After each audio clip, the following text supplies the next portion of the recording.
मयंक जी, जय श्री राधे राधे। राधे राधे महाराज जी, आपके चरणों में कोटि कोटि प्रणाम। महाराज जी, धर्म परायण होने के बाद भी जीवन में अकारण असफल होने पर हृदय अत्यंत विचलित होता है। धर्म का मतलब लौकिक सफलता थोड़ी होती है। धर्म का परिणाम होता है मोक्ष। धर्म का परिणाम होता है सफलता और असफलता में सम होना। हम लोग यही तो समझते ना, 4 दिन नाम जप लिया, हमारा काम क्यों नहीं बना, इसका मतलब भगवान नहीं सुनते। बहुत इसीलिए सत्संग की आवश्यकता होती है। सुख दुखे समय कृत्वा लाभा लाभो जया जयो, ये धर्म का स्वरूप होता है। अगर आप धर्म से चल रहे हो तो आपको पक्का पता मैं धर्म से चल रहा हूं, तो दुख जो आया है, असफलता जो आई है, ये मेरे किसी कर्म के परिणाम का स्वरूप है। इसमें भगवान का कोई अवश्य में भोक्तव्यम कृतम कर्म शुभाशुभम। तो शुभ कर्म 2 ही प्रकार के कर्म हैं, शुभ और अशुभ। शुभ का फल आता है सुखद लौकिक, और अशुभ का फल आता है दुखद। जो धर्म है वास्तविक, वो है भगवान के चरणों का आश्रय लेकर के शास्त्र आज्ञा के अनुसार बर्ताव करना। वो तुम्हें शुभ अशुभ दोनों से ऊपर उठाएगा, सुख दुख में समान भाव लाएगा। अब हम अगर विश्वास करें इस बात पे तो आश्चर्य होगा। विद्यारण्य जी बड़े महापुरुष हैं, बड़े सन्यासी हुए हैं। उन्होंने अपने माता पिता को देखा कि दरिद्रता के कारण खान पान की भी व्यवस्था नहीं, ब्रह्म ऋषि थे, पर तो उनका मैं गायत्री अनुष्ठान के द्वारा संपत्ति प्राप्त करूंगा और माता पिता को सुखी करूंगा।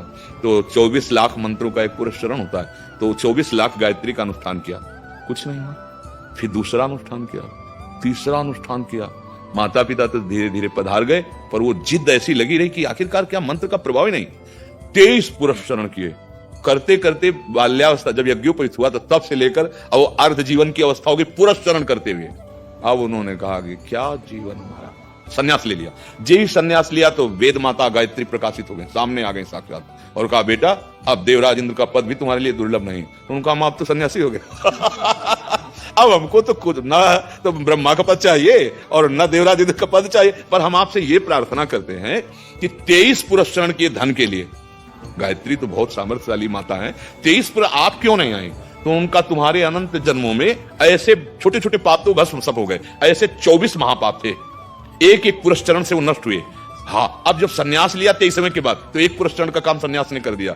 अब तुम निष्पाप हो, तुम जहां चाहो राज्य कर सकते हो। बोलो बोले नहीं, अब तो मैं सन्यासी हो गया, अब तो अपने स्वरूप में स्थित।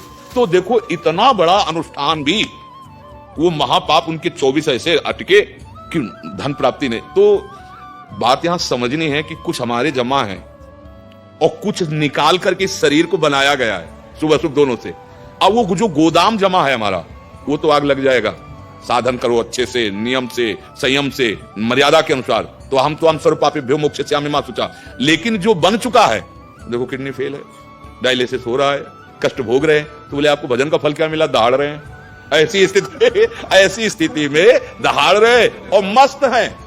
मेरी प्रार्थना है असफलता पर निराश मत हो, सफलता पर अहंकार न करें और धर्म पूर्वक चलते रहें, तो वो सफलता मिलेगी जिसको प्रसन्नता कहते हैं, अखंड प्रसन्नता। ये सुख दुख तो क्षणिक है भैया, दिन है तो विश्वास करो रात आएगी, रात है तो धैर्य धारण करो दिन आएगा। ये सुख दुख का क्रम चलता रहता है। अब ये आजकल क्या चला है कि अमुक जगह चलते हैं, जंतुर बनवा लेते हैं या हवन करवा लेते हैं, दुख मिट जाएगा। तो हमारी तो समझ ऐसी नहीं है।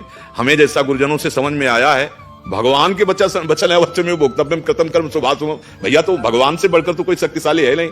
वो कह देते नहीं, कह रहे सर्वधर्मान परित्यज्य माम एकम शरणम, तब अगला कार्यक्रम हम संभालेंगे। तो वही हम कहते हैं, भगवान की शरण हो जाओ, नाम जप करो। किसी भी जंत्र में किसी भी ऐसे ताकत नहीं कि कर्म संस्कारों को भस्म कर दे, कर्म संस्कारों को भस्म कर दे। वो तो केवल एक भगवान श्री हरि, एकमात्र भगवान के सिवा कोई दूसरा उपाय नहीं। अब तो भटकना बंद किया जाए और उतनी देर एकांत में बैठकर नाम कीर्तन किया जाए। नहीं, नाम कीर्तन, नाम संकीर्तनम यस्य सर्व पाप प्रणाशन, और पाप का फल दुख होता है, मिट जाएगा। जैसे कोई यहां आया और बोले हमारा दुख मिट गया, हमारा काम बन गया, तो तुम्हारे सुकृत से हुआ। आप दैन्य भाव से संत दर्शन के लिए आ रहे हैं, तो एक एक कदम आपके यज्ञ के समान हो रहे। नहीं, संत दरस को चालिए तज माया अभिमान, जियो जियो पग। अब क्या वो पुण्य बना तुम्हारा और पाप नष्ट हुआ। संत दरस जिन पातक करें, आपका काम है। बोले बाबा बड़े चमत्कार, नहीं, चमत्कार तुम्हारे कर्म ने किया। तुम वहां से चलकर आए, हाँ, दैन्यता से श्रद्धा से आए और तुम्हारा काम ऐसे। तो हम क्या करें? हम अपने धर्म पर विश्वास करें, हम भागवतिक आज्ञा के अनुसार कर्म पर विश्वास करें। बाहरी बातों पर विश्वास हमें नहीं करना है। कोई ये चमत्कार नहीं कर सकता कि तुमको सुखी कर सके। भगवान सामने खड़े हैं और जिनको आदेश कर रहे हैं कि मुझे तभी तुम प्राप्त होगे।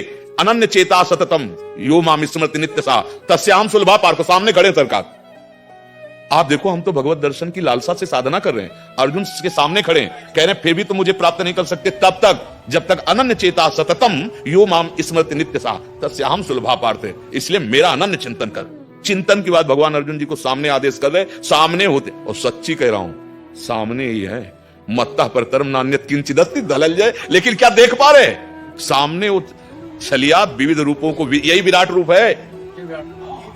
स्त्री पुरुष जड़ चैतन्य भयंकर कोमल बड़ा बीभत्स, भगवान का रूप वर्णन विराट में ना, यही संपूर्ण ब्रह्मांड, ये विराट स्वरूप भगवान में पहचानो।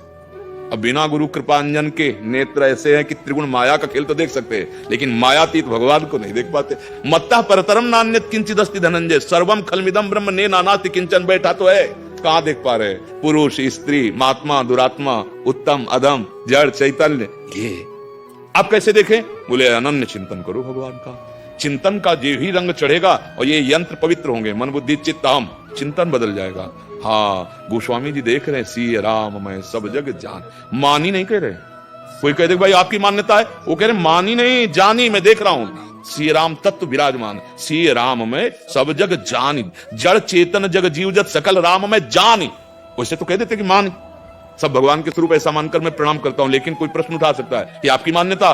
तो बोले मान्यता नहीं है, मैं जान के बोल रहा हूं, मैं जान रहा हूं उस एक तत्व के सिवा कोई नहीं, सियाराम के सिवा कोई नहीं। ऐसे चिद चिद लक्षणम सर्वम राधा कृष्णमयम जगत, चेतन अचेतन सब राधे श्याम, वो सियाराम राधे श्याम।